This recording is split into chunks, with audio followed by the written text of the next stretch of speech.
Hola, ¿qué tal amigos de Wall? ¿Cómo estáis? Pues un día más, aquí confinados en casa, pero yo me quería juntar pues un ratito para hablar de fútbol con un compañero y además amigo, buen amigo, como es Axel Torres, que para muchos de vosotros pues es un auténtico ídolo, ¿no? En cuanto a comunicación futbolística. Y yo creo que desde luego es uno de los grandes referentes de esta profesión. No sé si periodística, pero desde luego como comunicador de fútbol a mí siempre me ha parecido de los mejores, porque además es un tipo que sabe mucho, que lo transmite todavía mejor y que yo creo que tiene una cualidad extraordinaria en los compañeros y los amigos, que es la honestidad. Así que, Axel, después de este peloteo que te he hecho, ¿qué tal? ¿Cómo estás? ¿Qué tal? ¿Qué tal, Rubén? Hombre, después de esto, ¿qué voy a decir, no? Encantado de estar contigo, con la gente de igual y, bueno, deseando que todo el mundo esté dentro de lo que se pueda lo mejor posible y deseándotelo a ti también, por supuesto. Bueno, lo primero, antes que nada, ¿por casa estáis bien? ¿Todo bien? ¿No ha habido ningún caso? No, por casa bien. Yo además me tomo al pie de la letra este tipo de recomendaciones. Sabes que soy un poquito aprensivo barra hipocondríaco y fíjate que antes de ayer salí a tirar la basura y es la primera vez que salía a la calle en 46 días. Todo lo hacía mi novia, salía a comprar, salía a tirar la basura y yo solo he hecho eso en 46 días. O sea que imagínate hasta qué punto estoy recluido, pero todos bien, todos bien. No, entonces, dos cosas fundamentales. Primero, que tienes suerte de que la novia sale a dar la cara en vez de tú. Y luego, segundo, que bueno, eres prácticamente igual que yo, ¿no? Yo lo que me he dado es no sé, bueno, estamos teletrabajando, me imagino que tú también, por las mañanas, pero claro, por las tardes que se hacen eternas, pues tienes tiempo para ver fútbol, para ver series, para ver cine. Yo me he enganchado a una serie, Ozark, no sé si la has visto, ¿te suena? No la he visto, no. Muy buena, te la recomiendo, ¿eh? Una serie muy buena de Jason Bateman que habla sobre un tipo que se dedica a blanquear dinero para la mafia, que su mujer tiene una aventura. Bueno, está muy bien, te la recomiendo. ¿Tú estás viendo alguna ahora? Sí, sí, yo estoy viendo una serie que es mitad danesa, mitad sueca, que se llama El Puente, que está en Movistar, y es muy interesante porque pasa en Copenhague y en Malmo, que son las dos ciudades unidas por el puente de Öresund, y de hecho la trama empieza un poquito ahí, es decir, en la primera temporada hay un crimen en mitad del puente, por lo tanto no queda claro si es un asunto del que se tiene que ocupar la policía danesa o la policía sueca, y lo que ocurre es que al final acaban cooperando ambas policías, se establece relación entre el comisario de un país y la comisaria del otro, y bueno, a partir de ahí empieza una trama y hay 4 temporadas. La verdad es que ya voy por la cuarta, me está encantando la serie y en ello estamos realmente, en irla viendo. Cada día como mínimo cae un capítulo. Ha habido días en las... Recuerdo que la primera temporada nos apasionaba tanto y teníamos tantas ganas de saber el desenlace que los últimos 5 capítulos los vimos prácticamente seguidos y son capítulos de 1 hora, o sea que estuvimos 5 horas dándole y sí, sí, me está atrapando bastante. O sea, que estáis devorando la serie. Me apunto esa del puente, que dices tú. Lo que pasa que me ha recordado un poquito porque se está poniendo muy de moda las series escandinavas. Porque Sí. en marzo empecé a ver la de los asesinatos del Valhalla, que es también parecida. Es decir, va de un detective en Islandia que tiene que investigar un asesinato y para eso mandan al único especialista que hay en toda la zona, que viene de Oslo, porque no tienen policía especializada en perseguir posibles potenciales asesinos en serie, ¿no? Es curioso lo de Escandinavia. Sí, sí, de hecho, yo la primera que vi de este género también pasaba en Islandia y era de un crimen, que es Atrapados, Trapped. Mm. Ahí sí que se ocupan del caso policías islandeses, o sea bueno, yo creo que es un género que les gusta bastante y la verdad es que es entretenido porque se mezclan las historias personales de los detectives, sus tramas, con evidentemente la gran incógnita famosísima, clásica, tradicional, que viene de tiempos inmemoriales en la literatura, de quién es el asesino, ¿no? Es decir, Agatha Christie hizo una carrera a partir de eso. Bueno, lógico. Bueno, ya le hemos dado la chapa a la gente con lo de las series escandinavas. Lo que pasa que mira que hemos hablado tú y yo de cosas, pero siempre he tenido la curiosidad un poco, porque tú conoces bien eso, ¿no? El Faro de Dalatangi, de alguna manera, reflexiona sobre eso, sobre ese tipo de culturas, sobre ese tipo de países. ¿Cómo lo ves tú? ¿Son muy diferentes a nosotros en muchísimas cosas? ¿Qué cosas tienen en común? Bueno, fíjate que la serie que estoy viendo yo ahora hacen mucha broma interna que yo no puedo entender completamente entre las diferencias que hay entre los daneses y los suecos. Es decir, que al final nosotros tendemos a pensar que todos forman parte de un mismo grupo y que tienen un carácter igual y ellos permanentemente se están metiendo cizaña de si los suecos sois así, los daneses sois así, ¿no? Pero sí es cierto que al final son culturas germánicas, son culturas en las que la gente es un poquito más fría, en las que la gente es algo más reservada de entrada, pero bueno, yo siempre me he sentido cómodo con ese tipo de gente, no sé, hasta me han dicho que tengo un carácter un poco parecido, ¿no? Y supongo que por ello me siento bien ahí, es decir, yo no soy...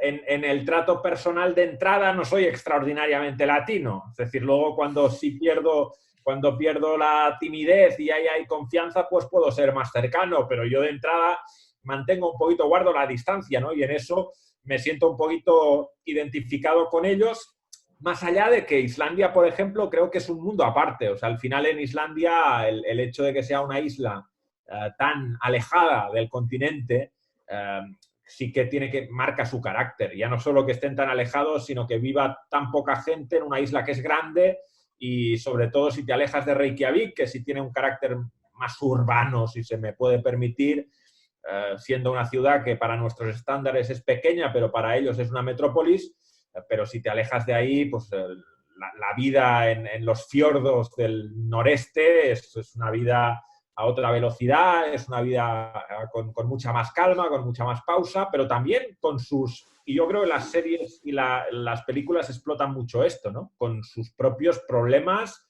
y traumas y lo que conlleva vivir tan alejado del mundo, ¿no? A veces al Yo carácter... tengo ganas de ir. Sí, Yo ¿no? tengo ganas de ir porque me lo ha recomendado todo el mundo. Te he leído a ti, ahora con esto, esta un poco especie de guía que nos estás haciendo, me ponen los dientes largos. Yo tengo muchas ganas de ir, sobre todo con amigos, hacer un viaje organizado.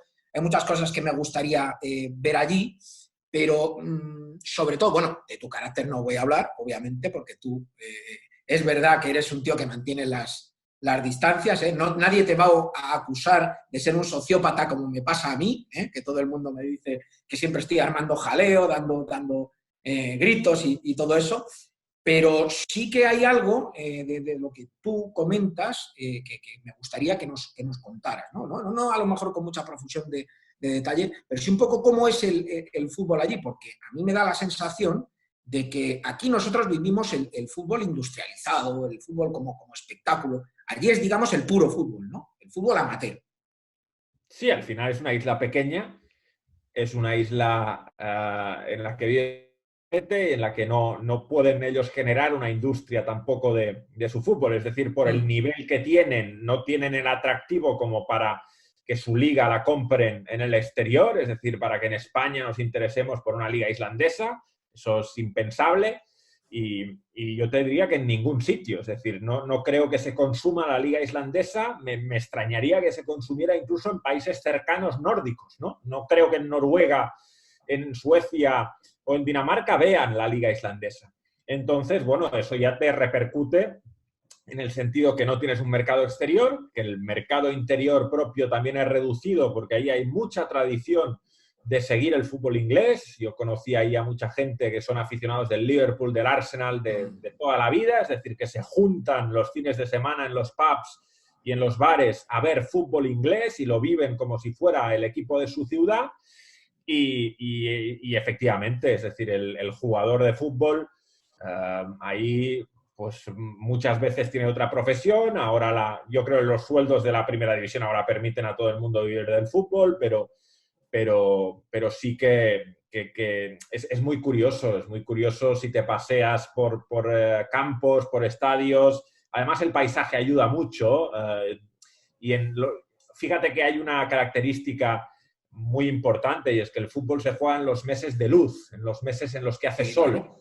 y son pocos meses. Entonces, es una gran excusa para que todo el pueblo salga a ver el partido y pase 2 horas al aire libre viendo al equipo de fútbol y se reúna, ¿no? Por eso tiene un carácter de acontecimiento social muy interesante, y a mí me llamó la atención, y eso lo percibes en partidos en segunda, en tercera, en cuarta división en Islandia. Eh, insisto, que me ponen los dientes largos y que tengo ganas de ir y tendré que hacer una escapadita. No sé cuándo, pero cuando pase todo esto, tengo algunos destinos importantes que elegir. Por cierto, que a mí me da la sensación de que aparte de que ser un tío siempre muy, muy leído, muy culto y tal, te gusta mucho viajar, ¿eh? Te gusta mucho viajar. Yo tuve la suerte de leer también tu libro sobre las 11 ciudades y todo eso. Por cierto, gracias por la cuña que me metes en Lisboa.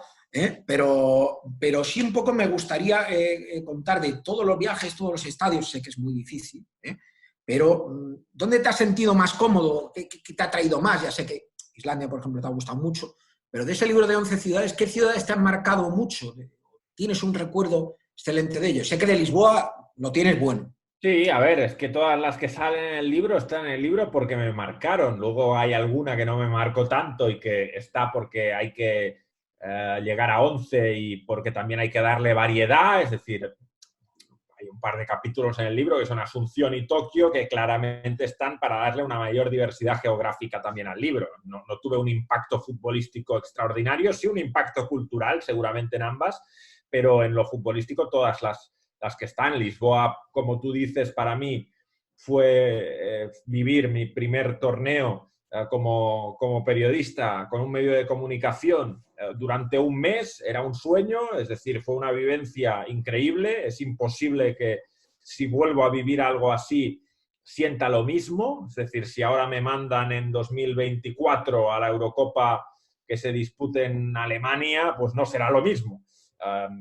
Igual que Sevilla, que tiene un capítulo, viví una final europea, además rodeado de aficionados del Celtic que armaron ahí una increíble, viajó media Glasgow y más de la mitad. Eso fuiste con la COPE, ¿verdad, Axel? Fuiste con la COPE. Sí, sí, sí, Sí. sí, sí, ¿Era efectivamente. Celtic Porto? ¿Puede ser? Sí, sí, sí, Celtico Porto es el primer título que gana Mourinho internacional, el primer título europeo de Mourinho, y fue también un gran impacto, ¿no? Y luego, evidentemente, pues están los capítulos que me tocan más de cerca. El capítulo último de Eibar, que relato el ascenso del Sabadell. Para mí, ahí viví mi día más feliz como aficionado al fútbol. Desde entonces, por lo bien que me trató la gente, le tengo un cariño especial al Eibar, y cada vez que voy para mí es un desplazamiento diferente. Sí que me trae muy buenos recuerdos y le tengo simpatía al club. Y bueno, en general, pues, ¿dónde me he sentido bien? Ahora me siento bien cuando puedo ir a hacer cosas que me retrotraen a esa esencia, ¿no? Es decir, me cuesta sentir lo mismo que sentía en mi infancia como aficionado al fútbol, en campos extraordinariamente grandes y modernos, donde los clubes que juegan ahí son grandes marcas mundiales. Ahí me cuesta más, es decir, ya es una cuestión meramente profesional. Y en cambio, cuando visito campos donde percibo que el aficionado que va cada semana vive una historia similar a la que yo vivía de niño, me lleva más a crear una empatía grande. Bueno, esto que dices, aparte del tema profesional, que a mí me interesa mucho, porque de eso quiero hablar también contigo, te marca mucho el escenario donde estás para saber cómo te tienes que comportar, qué se espera de ti, qué espera la gente de ti, si te sientes querido, si te sientes cómodo. Yo quería hablar un poco de eso, porque yo tengo la sensación de que últimamente en España cada vez es más complicado ser comentarista de fútbol.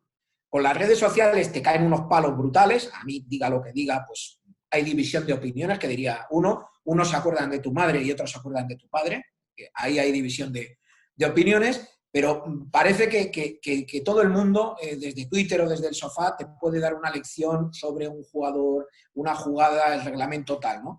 Y eso a veces dificulta un poco el trabajo de los comentaristas. Tú como comentarista, como llevas muchos partidos, y eso lo compartes conmigo, ¿no te parece, porque a mí sí me lo parece, mucho más fácil comentar partidos de fútbol internacional que comentar partidos de la Liga Española, donde el índice de crítica es bestial? Sí, claro. Es decir, al final, cuanta más gente se sienta personalmente afectada por lo que ocurre en un partido, más susceptibilidad hay y más con, con más sospecha se mirará al comentarista. Es decir, a todos nos pasa también viendo nosotros. Fíjate que nos dedicamos a esto, pero nosotros cuando vemos un partido de nuestro equipo, el comentarista, cuando no lo identificamos como uno de los nuestros, nos parece, si no sospechoso, siempre tendemos a pensar que, bueno, que nos debería tratar mejor, ¿no? A nuestro club. Eso siempre lo pensamos como aficionados. Entonces, si lo pensamos nosotros, que nos dedicamos a esto, ¿cómo no lo va a pensar un hincha que no tiene, no puede tener la empatía o no se ha puesto nunca en nuestra posición, ¿no? Es muy Bueno, difícil. claro, pero es que entonces la sensación, que es a lo que voy yo, se multiplica mucho más. Es decir, yo sí he sentido de cerca o noto que si tú, por ejemplo, estás comentando, me lo invento, un Fulham Newcastle, pues tú te puedes mantener en un perfil aséptico. Pero cuando a ti se te incorpora a la narración o al comentario de un Madrid-Barcelona, de un Real Madrid-Atlético de Madrid, parece que el nivel de exigencia o de crítica es brutal. Yo lo he notado en mis carnes. O sea, todo el mundo sabe que yo soy aficionado del Atlético de Madrid. Cuando yo comentaba partidos del Atlético de Madrid en Bein, tenía una doble crítica. Primero eran aficionados del Atlético que me decían que no eran lo suficientemente forofo para defender al Atlético. Y luego había aficionados del otro equipo que me decían que eran forofo porque solo hablaba bien del Atlético, ¿no? ¿A ti tú te ves reflejado? ¿Ha habido alguna vez que te hayas ido a casa diciendo, se han pasado conmigo, me han linchado? Sí, pero precisamente porque ya sé que esto va así, ya no lo miro. Es decir, yo creo que hay una etapa en mi carrera en la que las redes sociales me han hecho mucho bien y me han ayudado a interactuar, a descubrir a gente que me ha aportado muchas cosas, a mantener un contacto con los espectadores que realmente me proporcionaban a través de una relación sana ingredientes para crecer y para aportarles más cosas.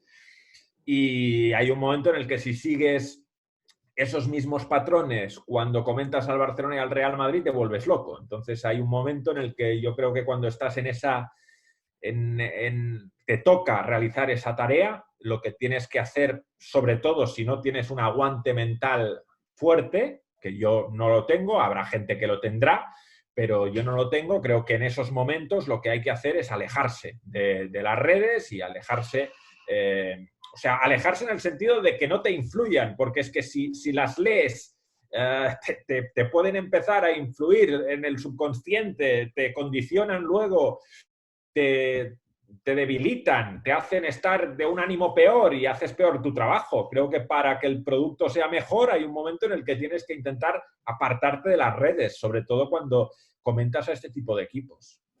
Yo creo que además es peligroso, porque como tú dices, si lees mucho, primero te desenfocas del partido, segundo empiezas a adoptar el criterio que tiene mucha gente en las redes y te autopresionas y hasta llegas al punto de autocensurarte. Es decir, no voy a Sí, sí. decir esto, no sea que se enfaden, no sea que la gente me critique, ¿no? Eso es un poco lo que nos está dañando, ¿no? Pero me gusta el criterio que tienes tú. Yo trato de seguirlo también, no siempre lo consigo, pero intento alejarme un poco, ¿no? Cuando te dan mucha caña por las redes, lo mejor es alejarte y decir, mira, hay que relativizar todo este mundo. Pero hablando de lo de los comentaristas, te quería hablar de un nombre propio. Ha fallecido Michael Robinson, que en paz descanse. Yo creo que ha sido, más allá de gustos y colores, ha sido una voz icónica. Durante 3 décadas la voz del fútbol español. Yo sé que tú has coincidido alguna vez con él. Yo también he coincidido alguna vez con él. Para mí, yo creo que más allá de si era bueno o mal comentarista, como jugador, lógicamente fue una leyenda del Liverpool y de Osasuna y demás equipos. A mí la característica que más se me quedó grabada de Robinson era que fuera donde fuera era un tío querido, era un tío cercano y querido. Sí, absolutamente. Creo que nos ha marcado a toda una generación, es decir, nos ha acompañado en una pasión como la del fútbol y además a los que tenemos más o menos esta edad, lo empezamos a conocer siendo niños y llegamos hasta la edad adulta, es decir, ha sido el comentarista de toda una vida, ¿no? creo que como comunicador ha sido excelente, porque al final comunicar es llegar, es conseguir generar una relación también, más allá de transmitir un mensaje, es generar una relación con el que te está escuchando. Y en eso Robinson ha sido inigualable. Y además, yo lo que lo he podido tratar, que no ha sido mucho, pero en este último año y medio, bueno, pues ha habido 4 o 5 veces en las que hemos podido estar un rato juntos. Una persona muy cercana, divertida, que bromeaba sobre su propia enfermedad, es decir, en una situación muy dramática le quitaba hierro, hacía chistes sobre ello. Tenía mucha grandeza, ¿eh? Una estatura moral alta, porque quien consigue eso está demostrando que está por encima incluso de sus propios miedos, ¿no? Sí, sí, totalmente. Es decir, yo le escuchaba y pensaba, yo si me encontrara en esta situación, creo que no sería capaz de hacer eso, ¿no? Recuerdo bien, antes del Barcelona-Real Madrid este año, que nos convocaron en el Camp Nou muchas horas antes del partido, porque si te acuerdas, había la sospecha de que podía haber una reivindicación política Sí. importante y que igual era difícil acceder al estadio. Entonces nos hicieron estar en el campo desde la 1 de la tarde prácticamente. Entonces estuvimos en una sala que nos dejó el Barcelona en el estadio durante muchas horas, muchas horas.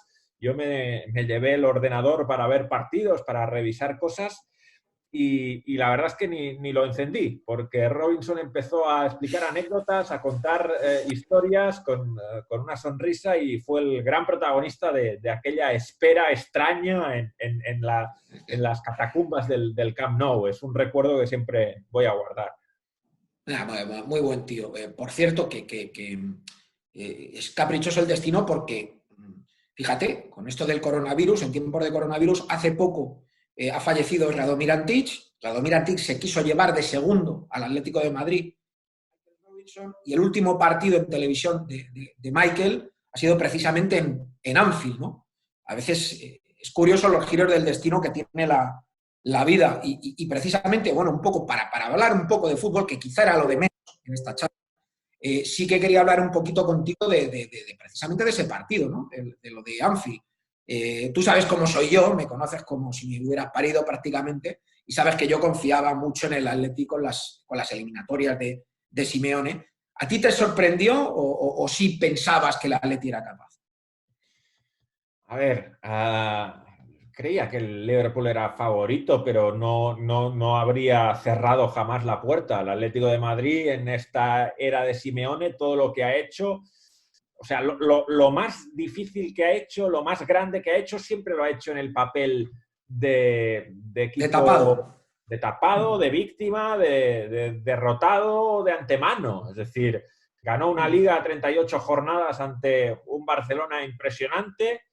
Eliminó en su día a un Bayern Múnich que jugaba de maravilla al fútbol, ese Bayern de Guardiola, y al propio Barcelona en sus épocas buenas lo echó un par de veces de la Champions League. Entonces, creo que la mejor versión siempre la dio en ese contexto. En cambio, si uno analiza cuándo se le ha pegado el Atlético de Madrid con Simeone, se le ha pegado en contextos totalmente diferentes. O sea, se le ha pegado contra el Karabakh, se le ha pegado contra el Rubin Kazan en una eliminatoria de Europa League, contra equipos que se le encerraban, equipos que en teoría partían desde la inferioridad. Cuando el Atlético de Madrid es el que parte desde la teórica inferioridad, mucho cuidado, Claro, porque...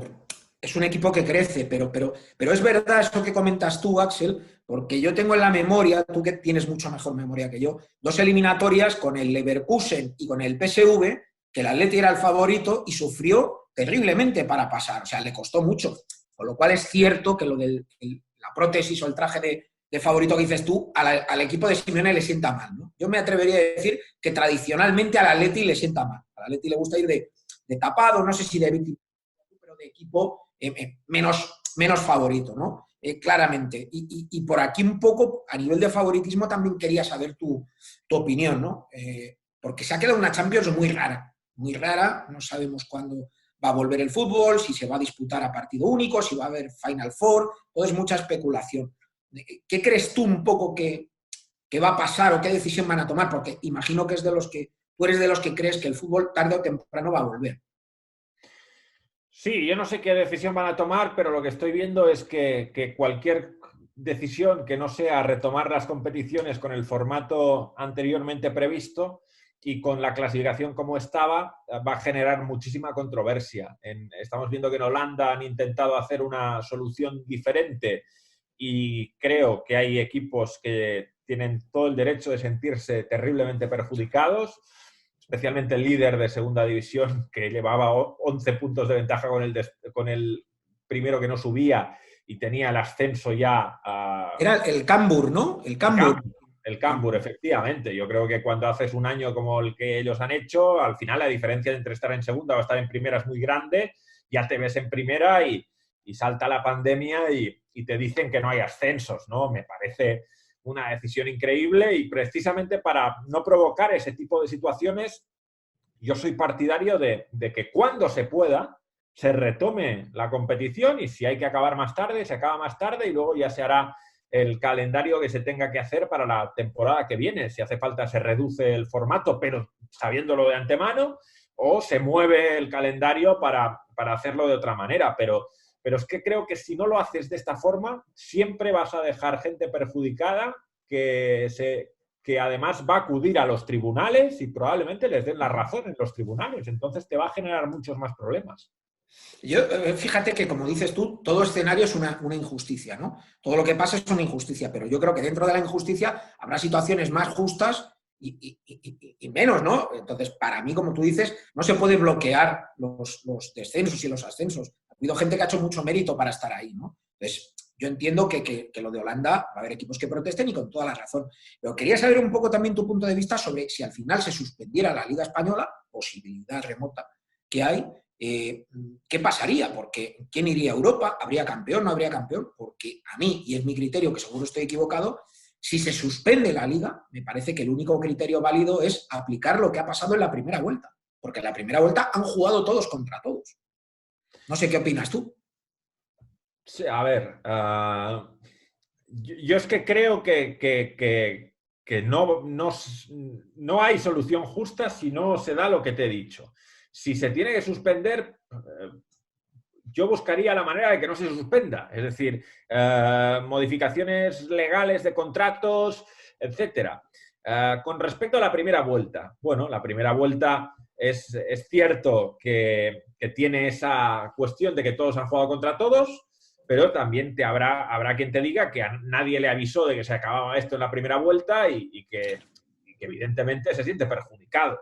A mí también me beneficiaría que se acabara la primera vuelta. El Sabadell iba líder y acabaría primero en la primera vuelta, ¿no? Y ahora... Bueno, oye, pues habrá que firmar, ¿no? Habrá que firmar. No, pero no me parece justo tampoco. Es decir, siendo la condición que me beneficia, pues seguramente no sea la justa. Yo creo que hay que acabar. Que la única manera de que nadie se siente engañado es acabar y aunque sea empezar a jugar en septiembre, si no se puede hasta septiembre, pues empezar a jugar en septiembre, acabar en diciembre y ya hacemos el año que viene una liga, una vuelta, pero sabiéndolo de antemano. Bueno, para acabar, Axel, que te estoy pegando aquí una brasa importante, cosas que hacer aunque sea en el confinamiento.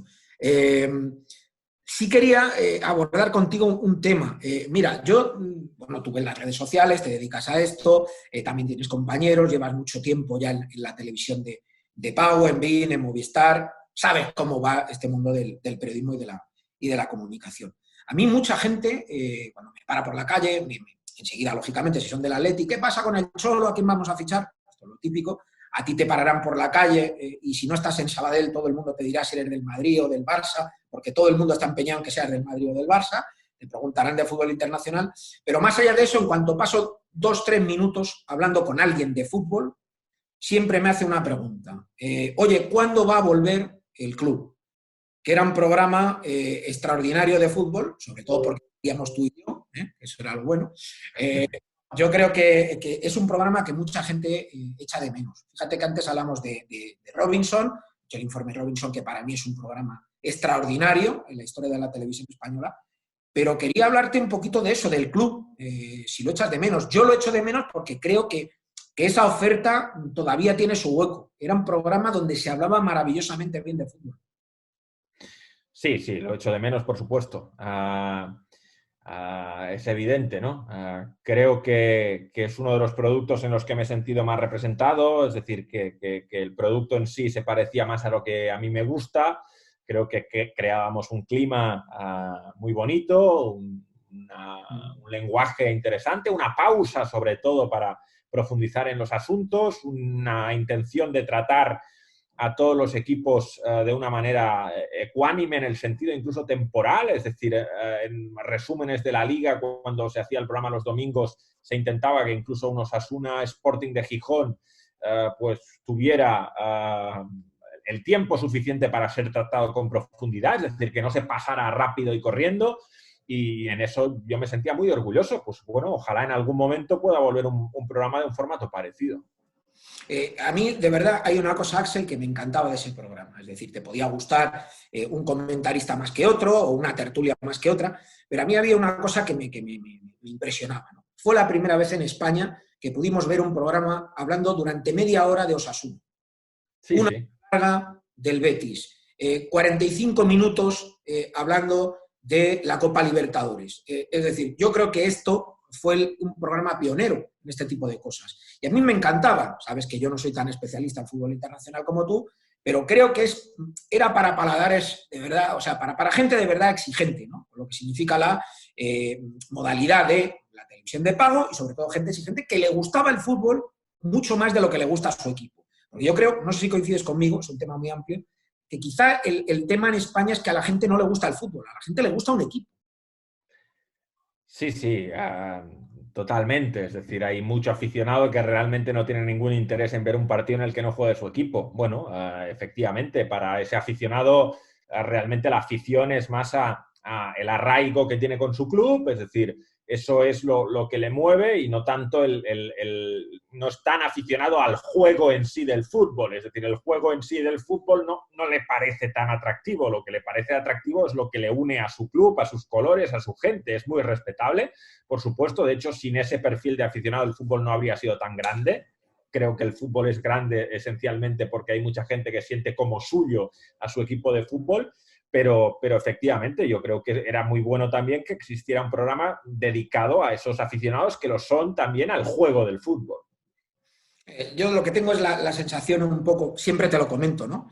Como soy muy pesado contigo y siempre que te veo te meto en jaleos y soy muy polémico, yo tengo la sensación siempre de que esto ya ha cambiado mucho y ahora es cuanto más ruido hagas, cuantas más barbaridades digas, cuanta más estupideces digas en antena, más audiencia hay, ¿no? Y estamos creando un poquito el tema de monstruos de barraca de feria, ¿no? Tertulias donde vale todo y se puede decir cualquier barbaridad, ¿no? Se ha perdido un poco eso. Pero bueno, eso ya sería meternos en unas aguas un poquito más procelosas. Yo, como te quiero mucho, no te voy a meter. Así que, pues nada, que ha sido un placer estar contigo, Gracias, Rubén. Para hablar mí también. contigo. Sabes que te quiero mucho, que te aprecio mucho y que aunque no me vayan por ahora los tíos, pues que siempre estás ahí en mi santuario de los tíos más majos que he conocido, porque te conocí cuando eras un chaval. Ahora ya eres una figura de todo esto, como en su momento te dije en aquel hotel de Lisboa, y que de vez en cuando, aunque sea por el coronavirus, está bien que dos amigos charlen hoy aquí. Pues ¿Vale? gracias, Rubén. Para mí ha sido un placer también. Sabes que te tengo mucho aprecio, que añoro esos tiempos juntos y ojalá os vaya muy bien en Goal. Un abrazo, cuídate. Chao. Abrazo, adiós.